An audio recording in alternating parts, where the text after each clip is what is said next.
In terms of where this defense is, I know guys were not satisfied with how you've played here down the stretch. What is missing and what needs to happen for that unit? I think a big thing that we've been talking about is just getting back to the basics of what Virginia lacrosse is and what Virginia's defense is and what it's been in the past. And a big thing is aggression. We want to be a lot more aggressive and a lot more confrontational on ball, and we know that we can do that, and we have the personnel who can do that. Was it, I know, shocking is the right word, but a bit of a, I don't know, wow moment to have Notre Dame, get into those back posts. It seems seemingly easily getting through. Yeah, I think that a thing that we also have been talking about is we think that we've gotten a little too complex in some of the things that we've been doing. So that kind of goes with getting back to the basics and getting back to the way that we normally slide and help each other on the backside. There have been some savable balls for Matt and then some tough shots. Where's the confidence in him as you go into this tournament? We have full confidence in Matt Nunes. I think the most important thing is giving him the best shots as a defense that he can face. And right now we haven't been doing that. We've been, like you said, giving up shots right on the post, and that's unacceptable as a defense. And we know that we can do better, and we have to do better. Last week, Lars talked a little bit about just making better decisions in high-pressure moments. Where do you feel like that team is in terms of that heading into this week? In terms of being able to make those decisions? Yeah. We're lucky. We have a lot of leaders on this team, a lot of people who have been in those situations before, like Cole Kastner, Connor Schellenberger, Peyton Cormier, and being able to lean on them and look to them for guidance has been really helpful. But we have full faith in the team to be able to perform in those situations. The other question on that is I mean, how do you practice that? Yeah, that is a good question. But we practice really intensely, and we try to simulate as much as we can what it would be like in that situation. And I think that we've done that really well. But you never really can prepare exactly for what it's going to be like, especially in the NCAA tournament. But like I've said, we have a lot of people who have been there before and who know what it takes to get back to championship weekend. Has it felt a little bit like playing whack-a-mole as far as fixing things? After Syracuse, you fix the slides, and then after Notre Dame regular season finale, it's more trying to figure out how to defend in chaos. So what's that been like, especially in the late season?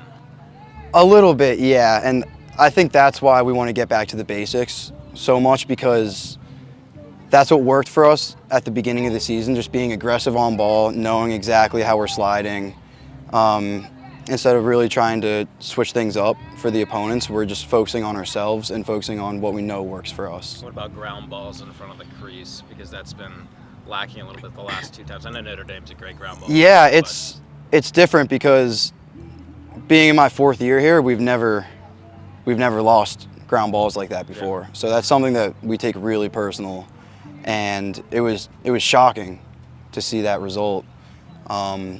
But yeah, we're doing everything we can to get that better and improve it for the next game. What's going to be the balance of playing physical defense while not conceding a lot of EMOs in postseason lacrosse? Because I'm sure that's a fine line that you guys talk about. It is. It's a fine line, but we know that we actually in the past have looked at the years when we have more penalties or the years where we actually do better.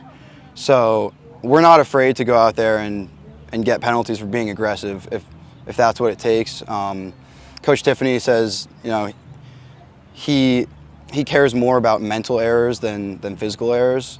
So as long as we're being aggressive and trying to make a good play, we just have to be able to trust that our man down is going to make those stops, and we believe in that.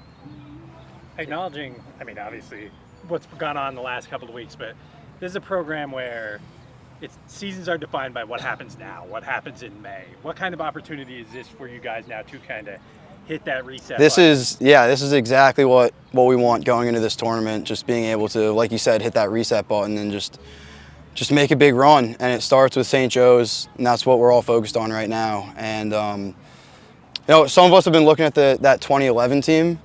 They lost a couple games. They lost 4 to round out that season, and they ended up doing pretty well in the tournament. So. Obviously, so many veteran guys on this. Is that something you guys talk about, or is it just kind of unspoken around here? We talk about it sometimes, just the fact that these guys know, they know what it takes, they know what to do. They've been there before, they know the pressure, and they know how to perform and how to get the team ready. Looking at St. Joe's, they're obviously on a pretty good winning streak here. What's going to be the challenge in defending them?